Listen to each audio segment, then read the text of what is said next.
Bismillahirrahmanirrahim. Assalamualaikum warahmatullahi wabarakatuh.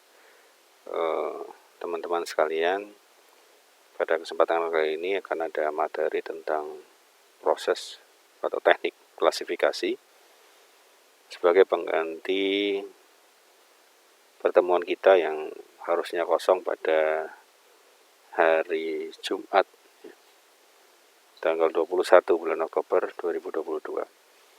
Nah, teknik klasifikasi ini akan dibawakan di materi atau di pertemuan ke-6 ya. Kemudian nanti pertemuan ke-7 kita clustering, yang dilanjutkan UTS di pertemuan ke-8.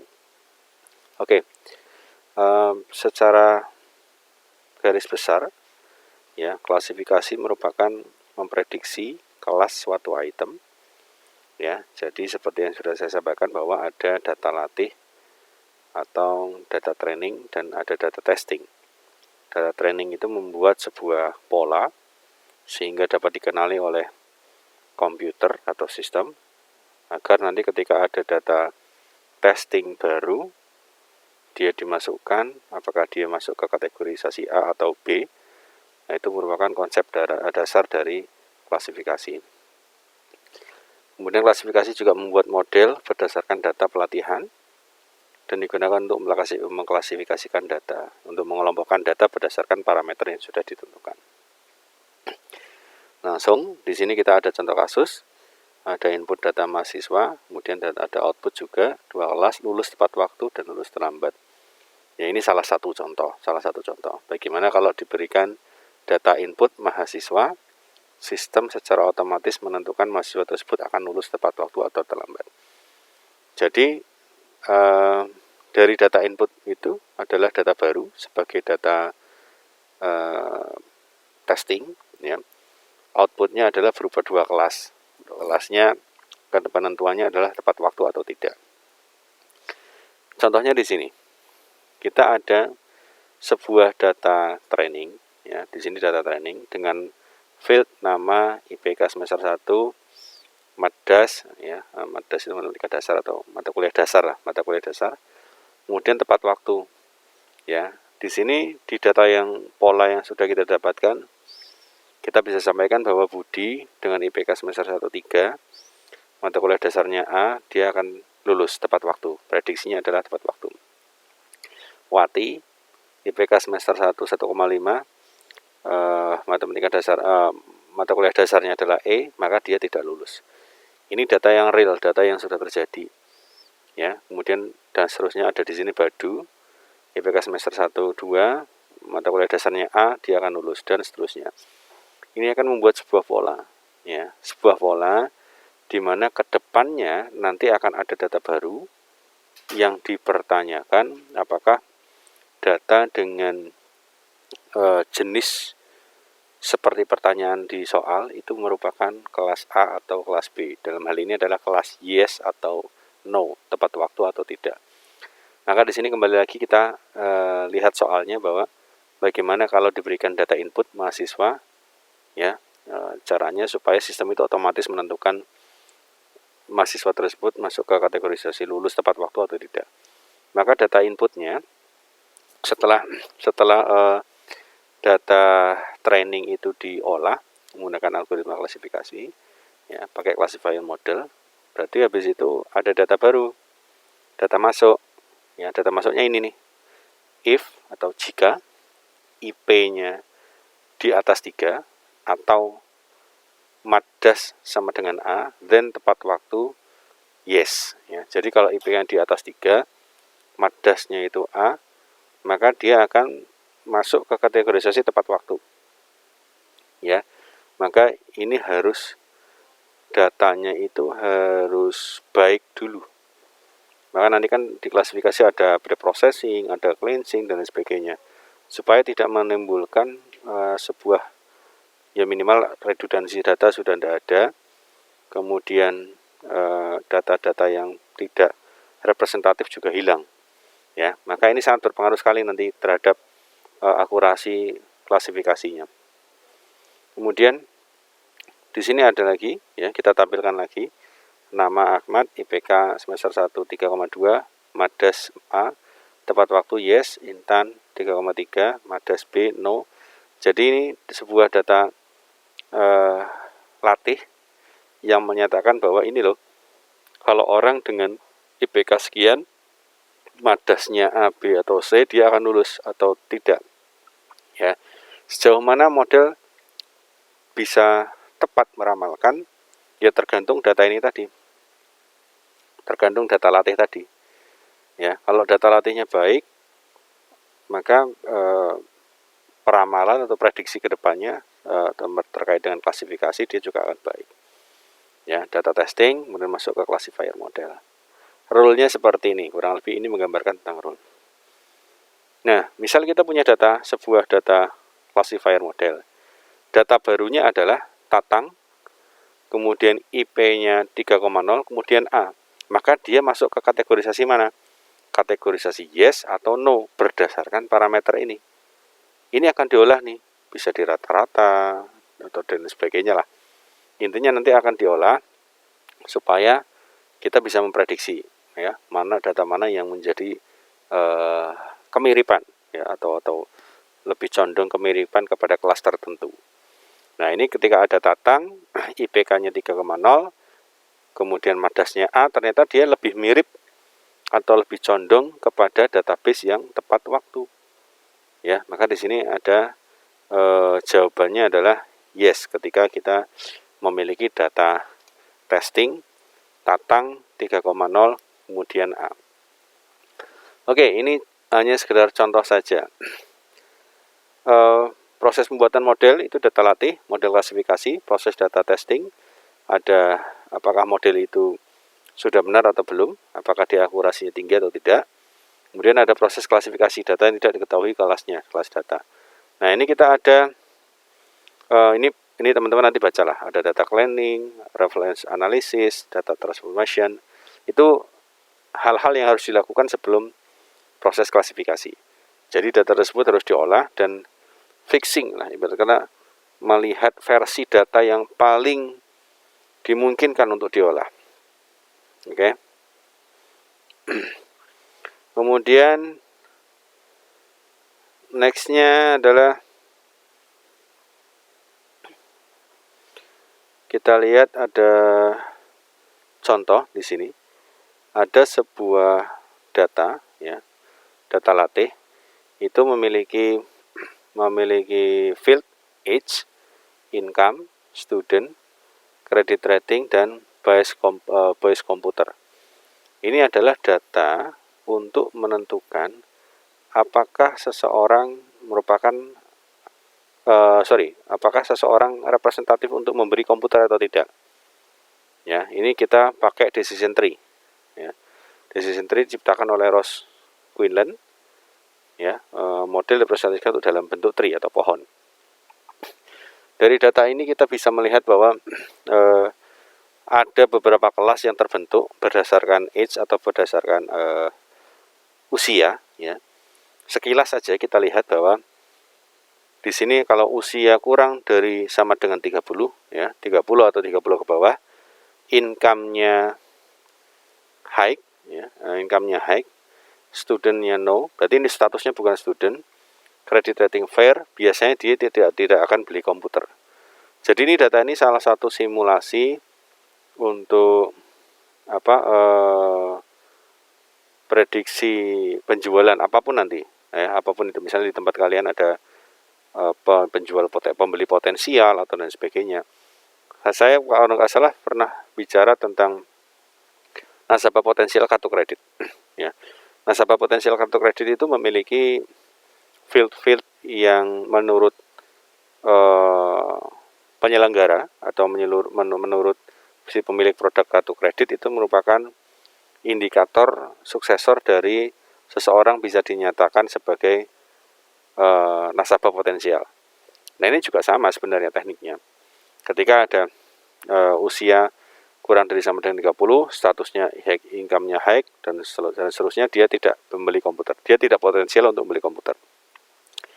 Usia 31 sampai 40, income-nya high, dia bukan student atau bukan pelajar, credit rating-nya fair, dia akan membeli komputer. Rata-rata di usia 31 sampai 40 ya. Itu data ini memberikan kita informasi bahwa rata-rata berarti di usia 31 sampai 40 ya, selama dia kredit ratingnya fair, income-nya high, meskipun dia bukan student atau dia bukan pelajar, dia akan beli komputer. Mungkin dia seorang pekerja atau dan lain sebagainya. Ya, ini data sementara kita. Kemudian di atas 40, ternyata di atas 40 itu ada dua jenis, yang membeli komputer dan yang tidak. Di sini ada, kita lihat di atas 40 ada medium, ya, income-nya medium, kemudian student-nya no, bukan student, tapi credit rating-nya fair, maka dia akan membeli. Sementara kalau di atas 40, income-nya low, di bawah ya, dia merupakan student, tapi dia pelajar ya, tidak student, credit ratingnya fair, dia juga akan membeli komputer. Nah, sekarang di sini ada low, kemudian studentnya yes, statusnya yes, excellent, credit ratingnya, ternyata dia tidak membeli komputer. Nah, ini merupakan data latih teman-teman, data training, supaya nanti kalau kita punya data baru, ada sebuah data baru, kita tanyakan kepada mesin apakah data dengan rincian tersebut masuk ke kategorisasi yang membeli komputer atau tidak. Nah, itu kita kerjakan. Kita akan kerjakan menggunakan decision tree.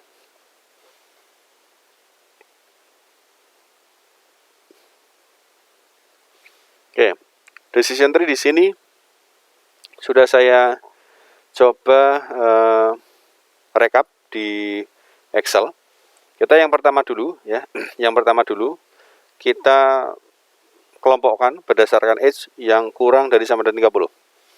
Kita lihat decision tree yang pertama, kita lari ke arah field yang paling kiri, age dulu. Age itu kita punya 3 kelas ya, punya 3 kelompok, ya, punya 3 kelompok. Kelompok yang kurang dari sama dengan 30, kelompok 31 sampai 40, kelompok di atas 40. Maka kita tuliskan 3 di sini. Ya. Kita tuliskan di sini kurang dari sama dengan 30, 31 sampai 40, kemudian lebih dari 40. Kemudian kita berpindah ke tabel, kita lihat dulu yang kurang dari sama dengan 30, teman-teman. Yang ini dulu kita lihat, yang kurang dari sama dengan 30. Kita cek, kita kelompokkan. Oke, di sini.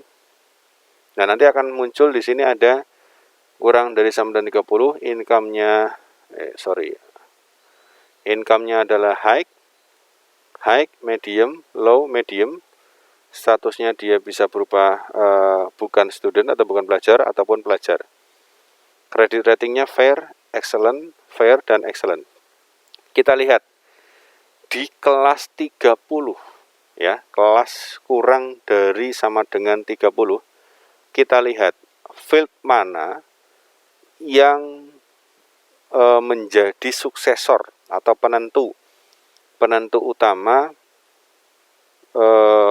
keputusan atau kebijakan untuk membeli komputer pada age atau usia kurang dari sama dengan 30. Kita lihat kalau di sini, kalau di income itu kurang dari 30, income-nya high, dia tidak beli komputer. Kurang dari 30, kemudian income-nya high, tidak beli komputer. Kurang dari 30 sama dengan 30, medium, tidak beli komputer. Kemudian kurang dari 30 kurang dari sama dengan 30, income-nya low, membeli komputer. Ternyata di sini ada duplikasi, ada dua jenis kelompok.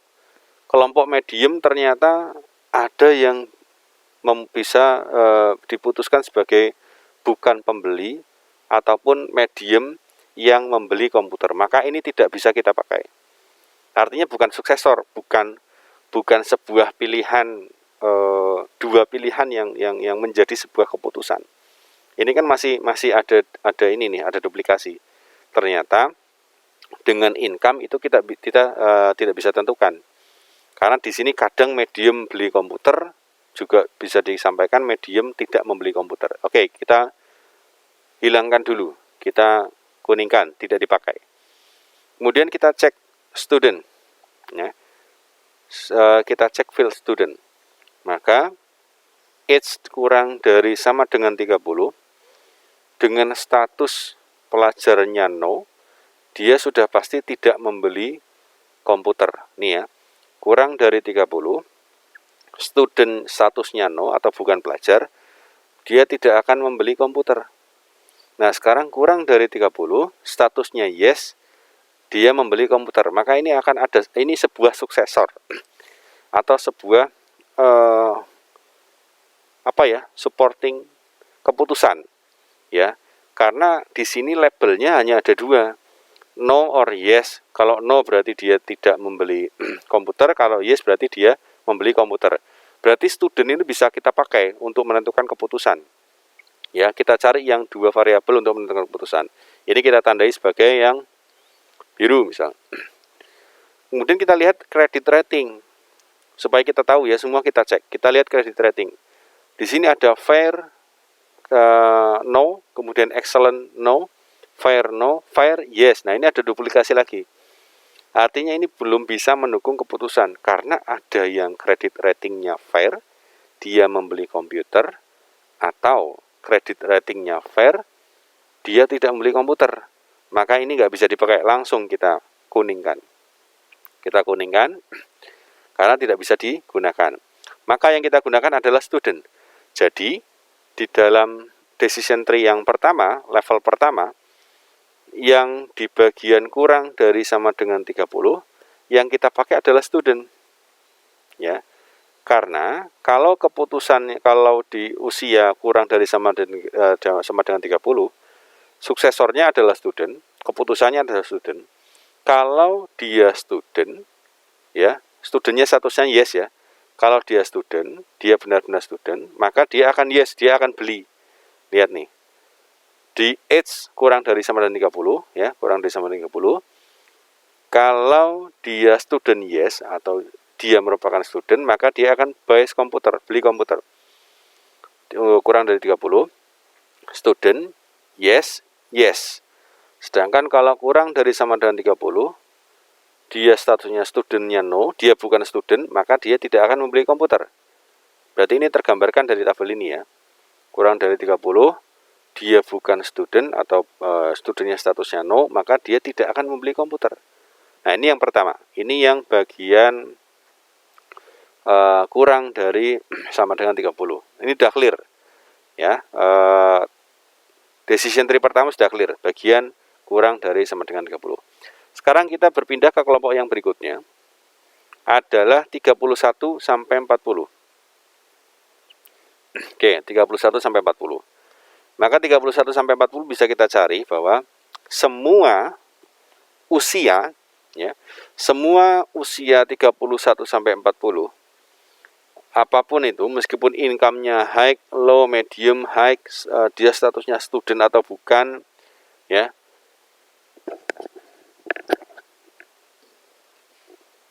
Kemudian kredit ratingnya itu fair, excellent, kita tidak peduli ini. Karena apa? Karena di sini yes semua. Ketentuannya adalah di sini kita bisa baca bahwa usia 31 sampai 40 sudah pasti apapun keadaannya dia akan membeli komputer. Ya, bisa kita simpulkan seperti itu ya. Artinya usia 31 sampai 40, apapun kondisi income student dan kredit ratingnya, dia akan tetap membeli sebuah komputer. Maka langsung saja kalian sampaikan di sini di decision tree adalah 31 sampai 40 yes. Kalau 31 sampai 40 dia pasti yes akan membeli komputer. Ya, yes hijau itu keputusan final untuk membeli komputer. Oke, clear. Decision pertama kurang dari sama dengan 30 selesai. Kemudian 31 sampai 40 juga selesai. Yang berikutnya kelompok yang ketiga. Kelompok ketiga adalah kelompok lebih dari 40. Ya, kelompok lebih dari 40. Di sini ada, kita lihat income, medium, low, low, medium, dan medium. Kita lihat apakah ini merupakan suksesor dari atau penentu keputusan dari age lebih dari 40, di atas 40. Kita lihat, kalau di atas 40 income-nya medium, dia akan beli, yes. Kalau di atas 40, income-nya low, dia akan beli, yes. Di atas 40, income-nya low, dia tidak akan beli. Nah, ini berarti nggak bisa dipakai, karena ada duplikasi ini. Harusnya, diingat lagi, harus ada dua keputusan, yes or no, atau dua indikator pendukung keputusan dari H, ya, keputusan dari field pertama. Berarti ini kita kuningkan, nggak bisa dipakai. Oke, kemudian status student, ya, status student. Ketika di atas 40 dia student, lagi dia bukan student, dia akan membeli. Kemudian ketika di atas 40 status studentnya yes atau dia adalah student, dia akan beli. Nah, di sini ada lagi, di atas 40 yes atau dia student, dia tidak akan beli. Ya, berarti ini nggak bisa dipakai, karena ada duplikasi di sini. Di sini ada yes, kemudian bias komputer, ada yes tidak beli komputer. Ini nggak bisa kita pakai. Kita cari lagi di credit rating. Credit rating itu di atas 40 fair, yes. Di atas 40 fair, yes. Di atas 40 excellent, no. Di atas 40 fair, yes. 40 excellent, no. Nah, ini sudah pasti dua suksesor untuk menentukan keputusan bahwa di atas 40 itu yang paling menentukan adalah credit rating. Ya. Field yang menentukan apakah usia di atas 40 membeli komputer atau tidak adalah field credit rating. Ya, karena sini sudah kelihatan data ini sudah pasti fair, pasti yes, fair pasti yes, kalau excellent pasti no. Maka ini kita kasih biru dan ini kita gunakan. Cara gunakannya adalah maka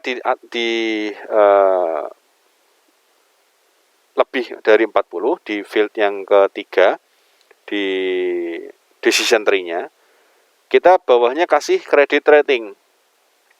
Ya, karena yang field yang kita ambil adalah credit rating. Ya, credit rating. Kita kasih credit rating kalau dia ternyata excellent, ya. Kalau excellent dia no, ya. Kalau excellent dia no. Nih, excellent dia no. Kemudian kalau credit ratingnya adalah fair, maka dia akan yes. 1, 2, 3. Nah, ini bisa dipahami dan dimengerti. Nanti coba kalian cari studi kasus yang menggunakan model decision tree. Ya, dari data latih ini model dibangkitkan secara otomatis. Ya. Nah, sekarang kita bisa lihat bahwa simpulannya adalah age kurang dari 30 and student. Dan dia statusnya student or, ya. Or age 3 sampai 40 or age di atas 40 and credit rating fair, then dia akan beli PC. Maka ini kesimpulannya. Ya, kesimpulannya dari data ini tadi. Ya, dari data ini bisa kita baca bahwa kalau usia kurang dari 3 sama dengan 30, statusnya student, ya, statusnya student, dia akan beli.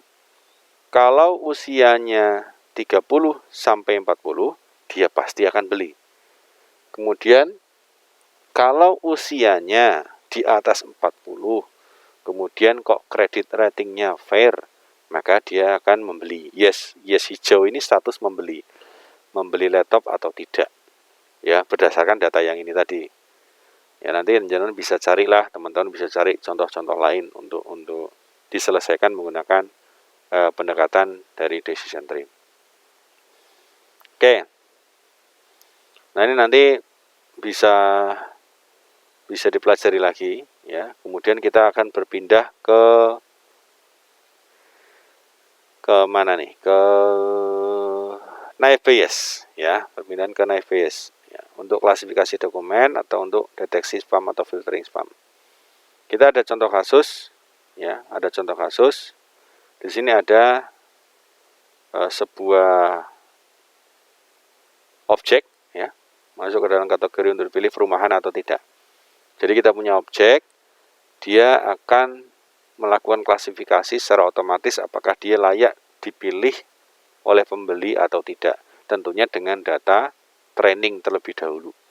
Kita harus punya, karena ini tekniknya klasifikasi, ya, teknik klasifikasi harus punya data training terlebih dahulu. Di awal datasetnya harus dimiliki dulu dari observasi, ya, dari pembelajaran, dari pengalaman yang sudah. Misal kita punya data ini merupakan data training.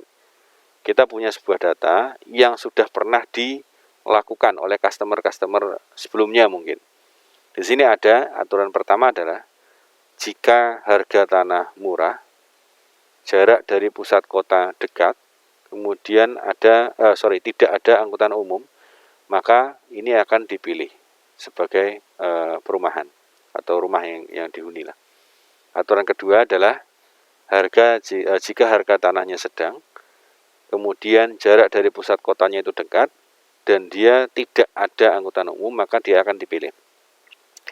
Ada kondisi satu hal di mana harga tanahnya mahal, jarak dari pusat kotanya jauh, kemudian tidak ada angkutan umum, ini tidak akan diambil. Nah, nanti kita akan membuat sebuah simulasi probabilitas, ya, menggunakan FBS, itu menggunakan data latih yang ini, ya, yang sedang kita tampilkan di tempat panjenengan semua. Nah, nanti akan ada data baru nih. Ini merupakan data latih. Nanti akan ada data baru. Ditanyakan sebuah data. Nih soalnya ini di bawah nih. Ketika ada pilihan, ya, harga tanahnya mahal, jarak dari pusat kotanya sedang, dan ada angkutan umum, kira-kira ini diambil atau enggak? Ini masuk ke klasifikasi mana? Ke kelas yang mana? Ke kelompok yang mana? Apakah dia masuk ke kelompok yang ya, yang akan diambil, atau dia lebih dekat ke tidak diambil? Sekarang kita hitung. Caranya adalah kita jabarkan masing-masing dari field ini, dari field harga tanah, field jarak dari pusat kota, dan field angkutan umum. Kita jabarkan dulu, ya. Maka di sini ada probabilistik atau probabilitas kemunculan setiap nilai untuk atribut harga tanah. Ya, kita lihat. Kita pindah aja di sini. Kita lihat.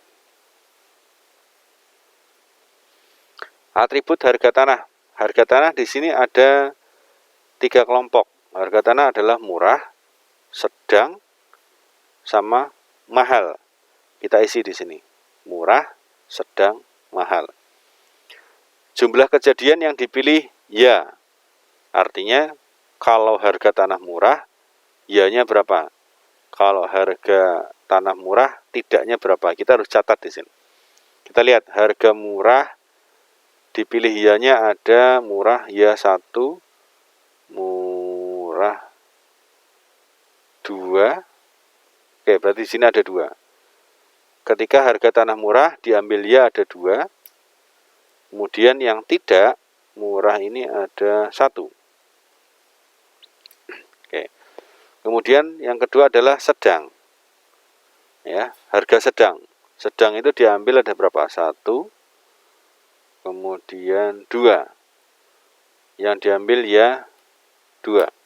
Yang tidak diambil sedang ada 1. Ini ya, sedang tidak diambil ada 1. Kemudian yang ketiga mahal, teman-teman. Mahal, kita lihat semua harga tanah yang mahal ada 1, 2, 3, 4. Yang diambil ya, yang bersifat ya mana? 1. Kemudian, oke, 1 aja cukup, 1. Di sini ada 1. Kemudian yang tidak kita munculkan, kita lihat mahal tidak ada 1, 2, 3. Mahal itu yang tidak diambil ada 3. Oke, sama ya, sekarang jumlahnya 5 dan 5, ada 10. Ini kan ada 10 data. Probabilitasnya, ya, kita bisa lihat di sini, probabilitas isinya adalah jumlah kemunculan ya ataupun tidak dibagi dengan total kejadian ya dan total kejadian tidak. Kita bisa hitung di sini ada, kalau kejadian Y itu ada 1, 2, 3, 4, 5. Oke. kejadian ya ada 5, kemudian kejadian tidak ada 1, 2, 3, 4, 5. Kejadian tidak ada 5 juga. Maka di sini kita sampaikan bahwa probabilitas murah dengan kejadian ya adalah 2/5. 2/5 karena ini ya-nya ada 2 yang dipilih, tapi kejadian ya-nya di pemilihan ada 5. Ya, di label keputusan itu ada 5 kejadian ya-nya. Kemudian yang kedua, murah tidak dipilih ada 1, kemudian total kejadian tidak ada 5, maka kita tulis 1/5. Selanjutnya sedang, kita melihat di tabel ada kemunculannya ada 2 yang dipilih ya, total kejadian pilih ya untuk sedang ada 2. Total kejadian keseluruhan ada 5, maka kita sampaikan 2/5. Kemudian di sini ada juga sedang tidak diambil. Total kejadian sedang yang tidak diambil ada 1, dibagi dengan total kejadian tidak secara keseluruhan, maka 1/5. Terus kayak gini terus dicek, mahal ada 1. Kejadian ya ada 5 berarti 1/5. Di sini ada 3/5. Ya, cara ngeceknya seperti itu. Kemudian setelah kita ambil field harga tanah untuk kita cek probabilistiknya atau kemungkinan munculnya, kita ambil selanjutnya ada jarak dari pusat kota. Tabel kemunculan setiap nilai untuk atribut jarak. Kita lihat di sini jarak ada 3 kelompok. Kelompok yang dekat, jauh, dekat, sedang, dan jauh gitu aja ya. Oke, kita lihat. Kita lihat dekat, ketika jaraknya dekat, berapa yang dipilih ya? Kita lihat dekat, ada 1, 2, 3. Oke, dekatnya ada 3, muncul dekatnya ada 3, tapi yang dipilih ya adalah semuanya. Ya, semuanya kalau dekat berarti dia akan dipilih ya sebagai hunian. Maka di sini kita munculkan 3. Yang tidak, karena tidak ada, dekat ini merupakan pemilihan ya semua, sebab dari kejadian ya, maka yang tidak adalah 0, nggak ada. Kemudian yang sedang, kita lihat sedang itu ada 1, 2, 3, kejadian ya-nya ada 1, 2, ada 2, sedang ini ada 1, 2, tidaknya ada 1. Maka di sini sedang ya ada 2, tidaknya ada 1. Kemudian yang jauh. Jauh, total muncul jauh ada 1, 2, 3, 4. Tapi kita lihat yang ya-nya berapa. Jauh itu tidak ada. Berarti tidak diambil semua. Maka kejadian ya untuk jauh 0. Kejadian ya untuk tidak ada berapa tadi? Tidak itu jauh. Jauh itu yang tidak ada 1, 2, 3, 4. Oke, ada 4. Oke, sama ya, 5, 5. Sama dengan probabilistiknya juga seperti itu. Jadi kalian nanti probabilistik hitungnya adalah jumlah kemunculan ya yang dekat dibagi total semua kejadian ya. Berarti kayak pertama tadi 3/5 ya.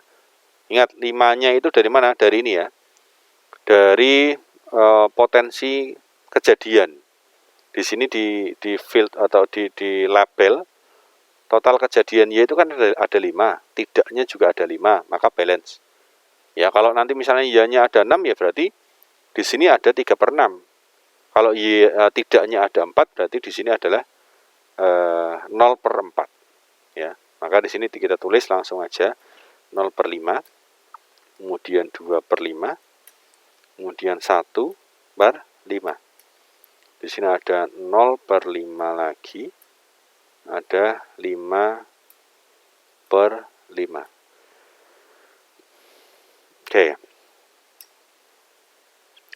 Jauh 1, 2, 3, 4. Oh, jauh itu ada 4 ya? Oh, 4, ada 4. Oke, jauh itu ada 4. Berarti di sini bukan 5/5 tapi 4/5. Dan seterusnya, kita setelah hitung jarak dari pusat kota, ada juga angkutan umum, keberadaan angkutan umum. Ya, merupakan probabilitas kemunculan setiap nilai untuk atribut keberadaan angkutan umum. Kita lihat, ada angkutan umum, dipilih ya, ada berapa? Angkutan umum ada 1, 2, 3, 4. Yang dipilih ya ada 1. Ya. Oke, ya 1, tidaknya ada 3. Kemudian yang tidak, total kemunculan tidak pada angkutan umum ada 1, 2, 3, 4, 5, 6. Yang dipilih ya ada 1, 2, 3, 4. Oke, 4. Ya-nya ada 4. Maka di sini yang tidak ada 1, 2. Di sini ada 2. Oke, sama jumlahnya 5 dan 5 ya. Ya-nya 5, tidaknya 5. Sesuai. Probabilitasnya sama. Probabilitas juga sama. Berarti 1 per total kemunculan ya ada 5. Kemudian 3 per total kemunculan tidak ada 5. Kemudian bawahnya juga 4 per total kemunculan ya. Itu ada 5 lagi. Di sini ada 2 per 5 sebagai total kemunculan kejadian tidak. Oke, yang terakhir kita buat tabelnya untuk label. Untuk label yes or no, atau ya, label ya atau tidak. Kita lihat jumlah ya. Jumlah ya munculnya ada 5 toh. Di sini ada 5. Ya ada 1, 2, 3, 4, 5. Oke. Ya-nya ada 5. Berarti tidaknya juga ada 5. Maka kalau untuk yang ini, untuk yang label, untuk label ya, yang kita pergunakan probabilitasnya adalah kemunculan terhadap seluruh kejadian. Ya, terhadap seluruh kejadian. Kejadiannya ada 10 toh ini. Kejadiannya ada 10. Maka probabilitasnya adalah kemunculan kejadian ya sebanyak 5 kali dibagi dengan total semua kemunculan ya ditambah tidak. Semua data. Ya, datanya ada 10, berarti di sini kita sampaikan 5 per 10. Atau kalau di PPT saya ada 1/2 karena disederhanakan. Sama juga dengan yang tidak. Total kemunculan tidak itu ada 5. 1, 2, 3, 4, 5. Total kejadian tidak ada 5 ya. Dibagi dengan total seluruh kejadian. Baik kejadian ya maupun tidak. Berarti dibagi 10. Berarti di sini ada 5 per 10. Ya, atau kita rubah jadi 1/2 gitu. Nggak apa-apa. Oke, data ini sudah jadi. Data list probabilistik sudah jadi. Kemudian ada soal. Soalnya adalah diketahui ya, apabila ada data baru, data testing baru dengan harga tanah mahal, jarak dari pusat kota sedang, dan ada angkutan umum, maka kalian hitung. Kita hitung dulu probabilistik ya terhadap soal ini. Maka yang diambil adalah, perhitungannya adalah probabilistik ya dengan tanah berharga mahal. Probabilistik ya dengan tanah berharga mahal nih. Ya-nya berarti 1/5.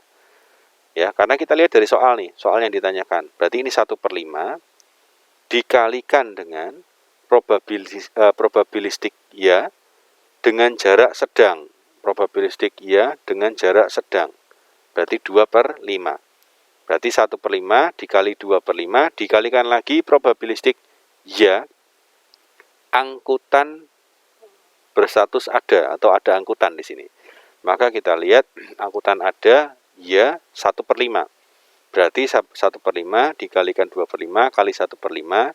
Dan yang terakhir adalah dikalikan probabilistik seluruh kemunculan. Dikalikan probabilistik ya terhadap seluruh kemunculan data. Maka di sini ada 5/10 atau 1/2 sama aja. Maka 1/5 dikali 2/5 kali 1/5 kali 5/10 atau 1/2 sama dengan 2/125 atau 0,008. Kok bisa tahu ini yang kita pilih tanah mahal, jarak sedang? Iya, karena dari soalnya. Soalnya akan menanyakan gimana sih kalau harga tanah itu mahal, jarak dari pusat kota sedang, dan ada angkutan umum, itu dipilih atau enggak sih? Bahasanya begitu. Ini untuk ya, untuk probabilitas ya, kita ketemu ya hasilnya 0,08. Tapi kalau probabilitas tidak, kita hitung juga sama. Kita cari probabilistik tidak terhadap tanah dengan harga mahal. Dikalikan probabilistik tidak dengan jarak sedang. Dikalikan probabilistik tidak dengan status angkutan ada. Kemudian dikalikan total keseluruhan probabilistik tidak. Ya sama, berarti 3/5 kalikan 1/5 kali 3/5 kali 5/10 atau kali 1/2. Totalnya ada 2/125. Nah, hasil ini kita bandingkan teman-teman. Antara hasil tidak dan ya, kita bandingkan mana yang lebih besar. Ternyata setelah semua dihitung, yang lebih besar adalah 0,036 miliknya tidak. Maka soal ini otomatis dia akan masuk ke kelompok tidak. Klasifikasinya akan menghasilkan soal yang kita hadapi ini adalah kelompok tidak. Ya, jadi tidak akan dipilih oleh user. Ya, user tidak akan memutuskan bahwa rumah itu akan diambil sebagai hunian. Nah, itu caranya untuk melakukan klasifikasi. Jadi harus ada data latihnya dulu atau data training set, baru nanti dimasukkan data testing untuk melakukan prediksi atau sebuah pertimbangan lah, sistem pengambilan keputusan antara itu ya atau tidak. Kemudian monggo silahkan teman-teman kerjakan latihan ini untuk menggunakan naive Bayes bisa, ya, bisa menggunakan naive Bayes, silahkan. Nanti kalian kerjakan, kemudian kumpulkan seperti biasa kayak di tugas-tugas sebelumnya. Jangan lupa diberikan subjek wajib, ya, saya wajibkan kasih subjek. Kalau nggak ada subjek nggak akan saya nilai. Ya, silakan kalau filenya mau dinamain bebas, filenya bebas, yang penting subjek. Ya, oke. Ini nanti bisa kalian download di e-learning. Ya, tugas sengaja saya kasih di akhir supaya kalian menyaksikan video ini sampai tuntas. Ya, tugas ini kalian buat boleh di Word, ketik atau tulis tangan, kemudian difoto jadi PDF. Yang penting rapi. Yang penting rapi. Ya, nanti deadline akan saya sampaikan di e-learning. Ya, di e-learning nanti ada deadline. Oke, terima kasih untuk semuanya. Semoga sehat selalu, selamat belajar. Jangan lupa tetap berdoa. Terima kasih sekali lagi. Assalamualaikum warahmatullahi wabarakatuh.